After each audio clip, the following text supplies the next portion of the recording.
Olá, muito bom dia. Está começando mais uma edição do programa Poder e Negócios. Hoje a gente vai falar sobre a importância da política para um momento como esse que a gente está vivendo. Um momento de crise, uma crise que atinge não só o Brasil, mas o mundo inteiro.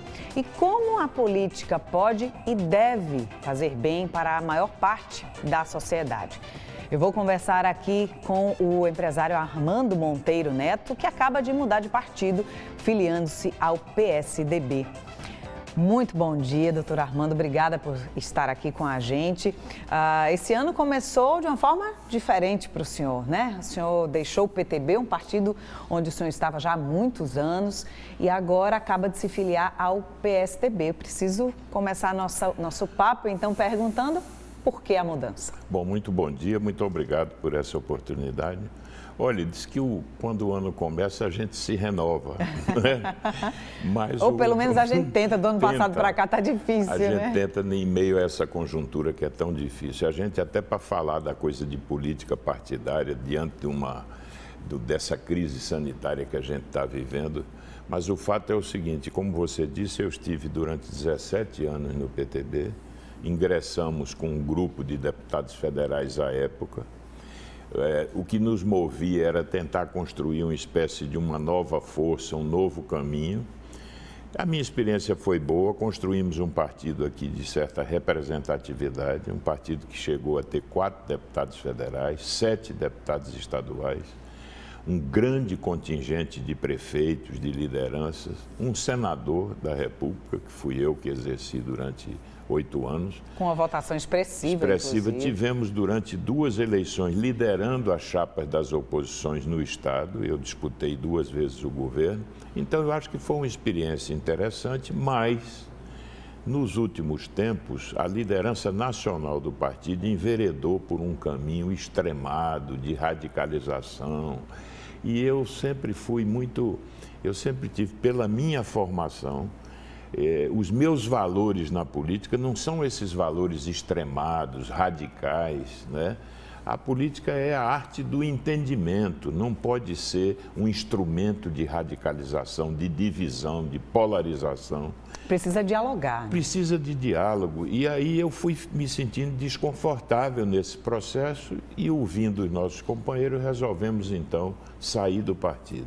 O PTB, que é hoje presidido pelo Roberto Jefferson, uma que figura... é presidido pelo Jefferson, que ficou de repente um bolsonarista extremado, como você sabe, com posições muito radicais, na pauta inclusive de costumes, identitária, uma coisa que, vamos dizer, eu não quero atirar pedras, mas é uma página virada.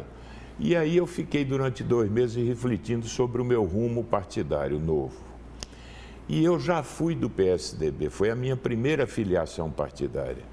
Eu tenho muita identidade com esse ideário social-democrata, que na Europa, você sabe, foi um caminho para você ficar entre os extremos. Uma economia de mercado, a gente defende a livre iniciativa, mas com uma economia de mercado socialmente controlada, com uma visão de distribuição de renda, de uma sociedade mais inclusiva, que assegure oportunidades. Então, esse ideário é um ideário com o qual eu sempre me identifiquei.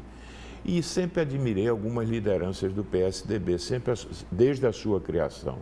O saudoso ex-governador Mário Covas, Franco Montoro, por que não dizer o presidente Fernando Henrique, que é uma figura que a gente respeita. Portanto, é um reencontro com o PSDB, na realidade é um reencontro. E aqui em Pernambuco, o que é que pesou também? É um partido que está no campo das oposições aqui. E como eu me filio a esse campo há muito tempo, era importante que fosse um partido que estivesse na oposição aqui e que não tivesse alinhamento no plano nacional com o governo Bolsonaro. E então, todas essas circunstâncias me levaram ao PSDB. É bom registrar também que, nesse momento, um pernambucano preside nacionalmente o partido, que é o Bruno Araújo. Isso. Que foi meu colega, meu companheiro de chapa em 18, como candidato ao Senado. Uhum. E agora também temos a chegada de lideranças novas que estão aí com muita vontade de poder participar do processo. Eu lembro, por exemplo, que a prefeita de Caruaru, Raquel Lira, já é a nova presidente do partido em Pernambuco. Então, é uma nova geração, novas lideranças que chegam ao partido. Portanto, eu estou muito animado a fazer um trabalho aqui com ela, ao lado dela e dos companheiros, para fortalecer o partido e para que a gente possa, em 2022, oferecer a Pernambuco um novo caminho. O senhor fala da importância o que o senhor observou para fazer essa escolha, né? A oposição ao governo Bolsonaro e a oposição também aqui ao governo Paulo Câmara. Mas o senhor já esteve aliado com o PSB no passado, né? O senhor se elegeu senador, inclusive, alinhado com o PSB. Por que a importância de estar do lado oposto agora? Porque eu acho, Iseli, que o PSB, ele com espírito de aliança, porque eu fui convocado à época pelo governador Eduardo Campos, o então governador, para compor a chapa em 2010. Eu quero lembrar que em 2006 eu não apoiei Eduardo no primeiro turno, eu apoiei no segundo turno. E aí tivemos uma convivência, em 2010 recebi o convite para integrar a chapa. Eu acho que naquele momento, com a capacidade, com a liderança de Eduardo, ele estava oferecendo a Pernambuco um bom momento. Pernambuco diversificou a economia, novos empreendimentos chegaram a Pernambuco, ele tinha uma grande capacidade de articulação a nível nacional e Pernambuco teve ganhos naquele período, indiscutivelmente.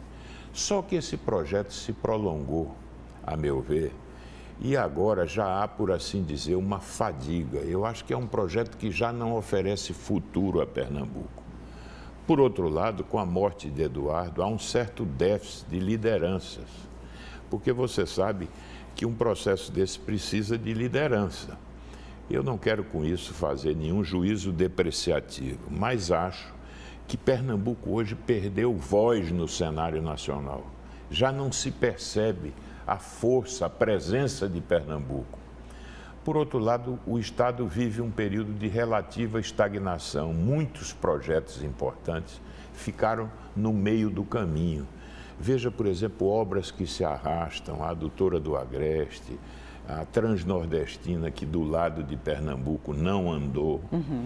O fato de que o sistema viário, as estradas em Pernambuco, a infraestrutura de Pernambuco se deteriorou também. O Estado tem uma baixa capacidade de investimento.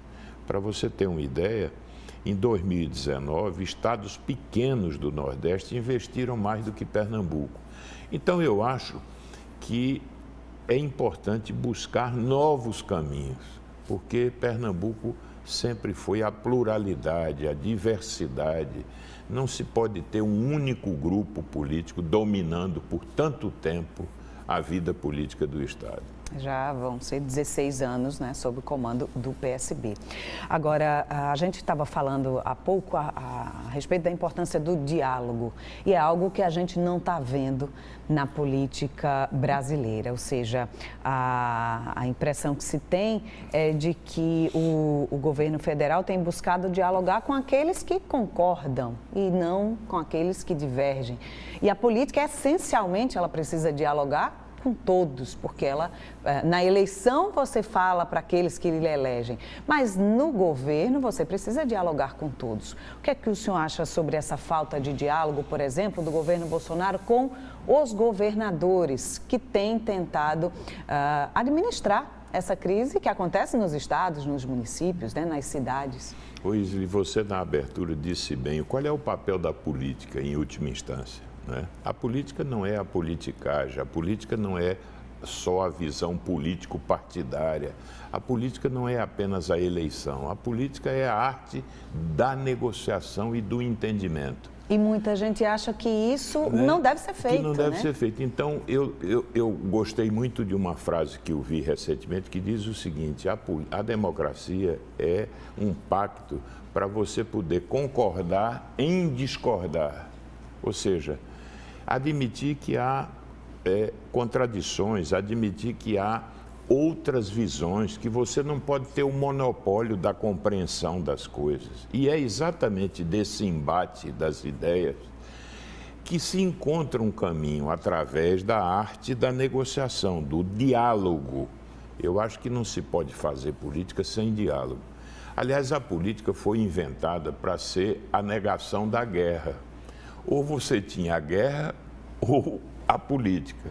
Que era justamente a negociação. Que é exatamente a negociação. Então, a impressão que eu tenho é que a atual liderança do país, o presidente Bolsonaro, ele vive ainda em clima de guerra e de campanha. Ele não se compenetrou de que agora ele tem que governar e que ninguém governa sozinho. Veja, por exemplo, essa crise do coronavírus, essa crise sanitária. O Brasil tinha que fazer um grande entendimento nacional, um modelo cooperativo em todos os níveis para o enfrentamento dessa situação. Chamar todo mundo para perto. Todo mundo, inclusive para que todos assumam uma corresponsabilidade nesse processo. Era preciso convocar a sociedade, inclusive, mas não. O que se assiste aí é uma briga permanente, é uma disputa de protagonismo, é um processo de estar inventariando culpas, a culpa é de fulano, a culpa é de cicrano. Eu lamento isso e acho que o que está faltando exatamente é a boa política. O senhor acha que é possível fazer com que a população que não tem uma educação política, e aí me refiro especificamente a uma educação da natureza da política e não da política partidária, né? Independente de ideologia. Uma população que não tem educação política, uma população que não sabe realmente como que a política funciona, para que ela serve. Eu, por exemplo, eu considero a política como a melhor forma de se fazer o bem em larga escala e não só para um grupo. Né? Mas o senhor acha que é possível, e aí o senhor acha que os políticos também contribuíram para que a população tivesse essa má visão dos políticos? Eu acho que você tem absoluta, quer dizer, essa sua dúvida eu compartilho, não é nem a dúvida, é essa compreensão. Infelizmente, por maus exemplos que a todo momento nos são dados, de maus políticos, daqueles que atuam sem a compreensão de que a política deve ser a forma de promover os interesses comuns, os interesses coletivos, e não um instrumento que se coloque a serviço de projetos individuais ou de alguém que acha que está na política para se locupletar, para ter vantagens. Essa, infelizmente, isso é o que tem concorrido para essa má imagem da classe política no Brasil. Agora, é preciso ter cuidado para não confundir o mal político com a política. Ou seja, quando se constata que existem maus exemplos na vida pública, não se pode sair daí para querer depreciar a atividade política. Pelo contrário. Porque ela é necessária. Ela é fundamental, ela é a arte para promover os interesses maiores. O que se deve é ter a compreensão de que na hora de votar você precisa promover escolhas e precisa fazer isso com mais responsabilidade, quer dizer, conhecer as pessoas nas quais você vai depositar a sua confiança, acompanhar a atividade política. Você sabe que tem pessoas que não lembram mais em quem votaram. Muitas, né? Quer dizer, não acompanham o processo, não fiscalizam, não exercem o controle que é necessário que exista. Então, eu acho o seguinte, a política só se regenera pela política também. E aí é que eu acho que a gente tem que estimular as vocações, e isso é importantíssimo. O jovem precisa participar da política. E às vezes eu vejo com muita tristeza o fato de que alguns consideram que a política é uma atividade menor. É o contrário. Exato. É preciso valorizá-la, porque sem ela nós não vamos poder promover os interesses mais, eu diria, mais gerais da sociedade. E estimular, né, pessoas que têm vocação, né, e competência para isso, né? O senhor, na sua história familiar e profissional, a política faz parte. O senhor é neto de Agamenon Magalhães, governador que dá nome à principal avenida aqui da capital pernambucana. O seu pai também foi muito atuante, mas o senhor também é empresário. E o senhor foi ministro do governo Dilma. Como conciliar os interesses de áreas tão diferenciadas com as quais o senhor se relacionou? O governo Dilma, que foi um governo de esquerda, mas que se posicionou naquela época, inclusive, como centro-esquerda, assim como o governo Lula também. Mas o senhor vem do empresariado, do setor econômico. É possível conciliar os interesses a partir desses diálogos, desses encontros? Eu acho, porque acho o seguinte, que há muito também preconceitos, mas às vezes os fatos desmentem os preconceitos. Alguém já disse o seguinte, não há nada melhor do que, quer dizer, é mais fácil desintegrar o átomo do que quebrar um preconceito. Veja. Faz sentido. Na realidade, veja, no próprio período do presidente Lula, quem é que foi presidente do Banco Central durante todo o período do presidente? Henrique Meirelles. Quem foi ministro da Indústria e Comércio de Lula? Um dos maiores empresários do Brasil, que era o Luiz Fernando Furlan da Sadia, do Grupo Sadia. Um grande empresário. Quem foi o ministro da Agricultura? Roberto Rodrigues, uma grande figura. No governo Dilma, eu participei do segundo governo, que foi breve. O que é que no segundo governo se percebia? Que a presidente estava querendo fazer uma mudança de rumo. Tanto que o ministro da Fazenda, que foi meu companheiro, foi o Levi, que quis exatamente mudar a agenda do governo. E eu estive ao lado também em boa companhia. A senadora Cátia Abreu era ministra da Agricultura, tinha sido presidente da Confederação Nacional da Agricultura. E eu fui convocado pela presidente, me senti honrado com a lembrança, exatamente para que a gente pudesse dialogar com o setor empresarial. E eu procurei, no curto período, 1 ano e meio, eu procurei fazer isso, construir pontes com o empresariado. Infelizmente... E não muros, né?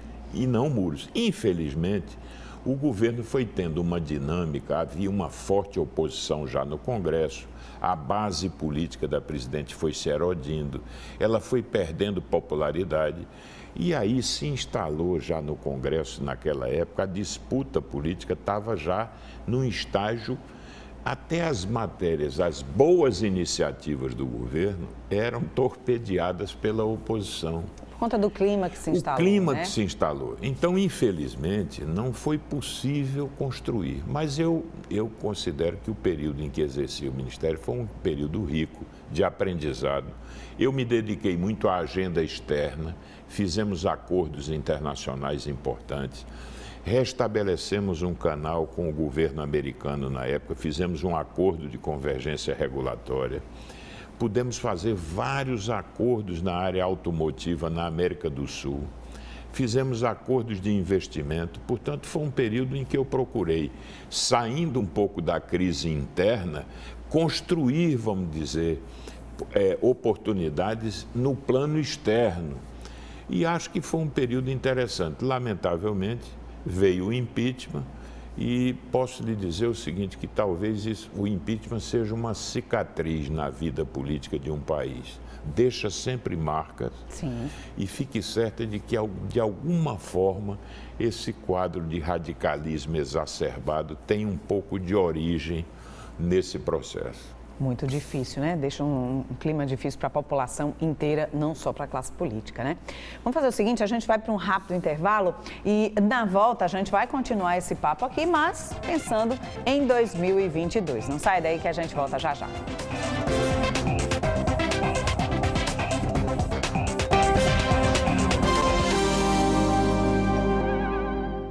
Estamos de volta com o programa Poder e Negócios.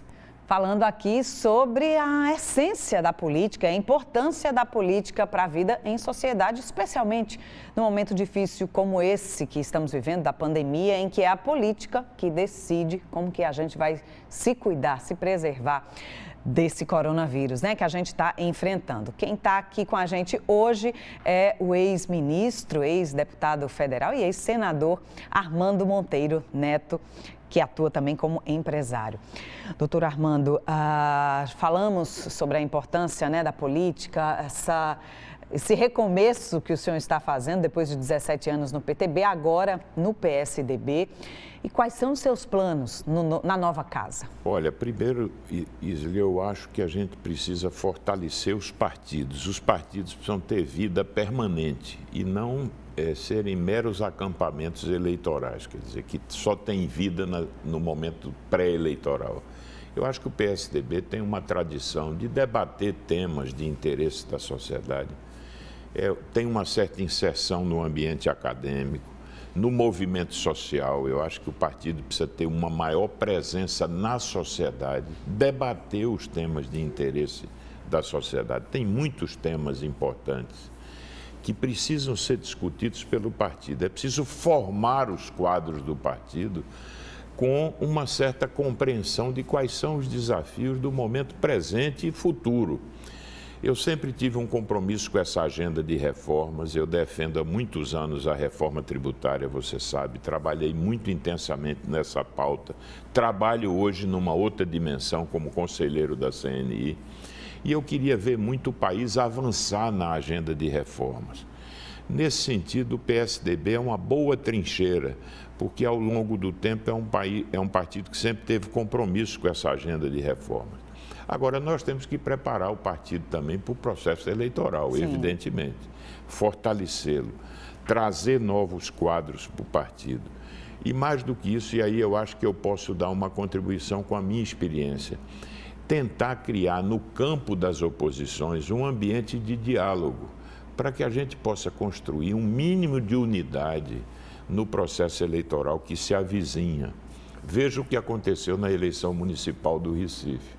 Por falta de uma certa unidade no campo das oposições, as oposições terminaram perdendo a eleição aqui. Foram muitas candidaturas. Fragmentou-se o nosso campo e, mais do que isso, durante o processo também, algumas rusgas que terminaram produzindo desgaste. Eu acho que agora a gente tem o desafio de construir uma unidade.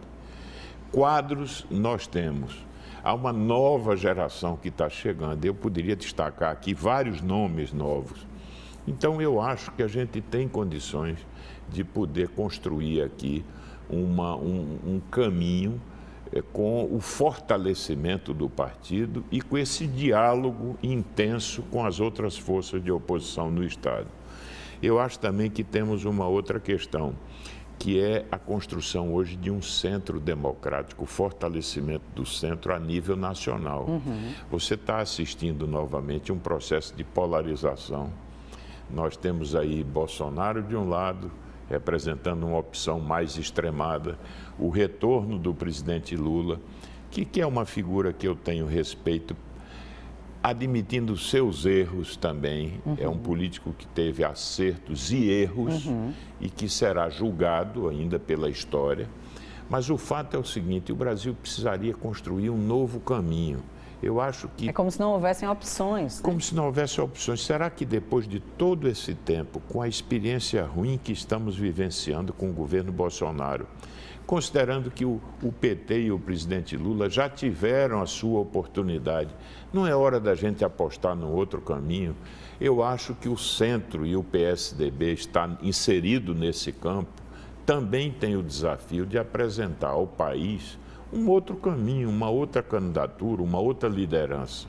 É fácil? Não, não é fácil, porque tudo no Brasil hoje está muito polarizado, mas é possível.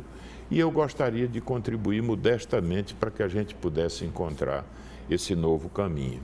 O que é que o senhor espera dessas eleições de 2022, tanto no ambiente estadual quanto no cenário nacional, que tem sido tão doloroso para as pessoas? Em 22, eu espero em Pernambuco que a gente possa ter realmente uma candidatura de oposição, uma candidatura forte, uma candidatura, vamos dizer, bem construída do ponto de vista político e que possa oferecer uma agenda renovada a Pernambuco. Pernambuco tem muitos desafios, Isa. Eu conheço o Estado, ando pelo Estado e verifico que Pernambuco ainda tem problemas estruturais gravíssimos.